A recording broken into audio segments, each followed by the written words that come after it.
এইবাৰ পৰীক্ষাত 95% পাবি নে নেপাও? গেৰাটো খাই ললি। নাম্বাৰ নানিলেহে কিন্তু। এ দাদা কি কথা কোৱাহে? মই পাৰ্চেণ্টেজৰ পকৰত ঘূৰি নুফুৰো নহয়। পাৰ্চেণ্টেজে মোৰ পকৰত ঘূৰে। হেল্ল' হে হে কিনো খালি ফোন কৰি থাকো? টেষ্ট পৰীক্ষাতটো পাছ কৰিব নোৱাৰিলিয়ে। এতিয়ানো তোৰ পকৰত পাৰ্চেণ্টেজ কেনেকে ঘূৰিব? হে দাদা টেষ্ট পৰীক্ষাতটো মোৰ আগত চোকালা পোৱা নাছিল। কি ক'লি? মানে মোৰ আগত পৰা ল'ৰাটোৱে যেতিয়া লিখিবলৈ পেপাৰ লয় ময়ো পেপাৰ লওঁ, যেতিয়া সি লিখিবলৈ পেজ ওলোটিয়াই ময়ো ওলোটিয়াওঁ। আৰে ক'বলৈ কি বিচাৰিছ? নকওঁ দাদা নকওঁ।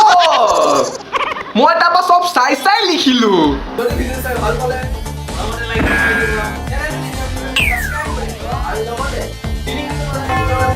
আৰু আপোনালোকে যদি আমাৰ ভিডিঅ'টো শ্বেয়াৰ কৰি দিলে।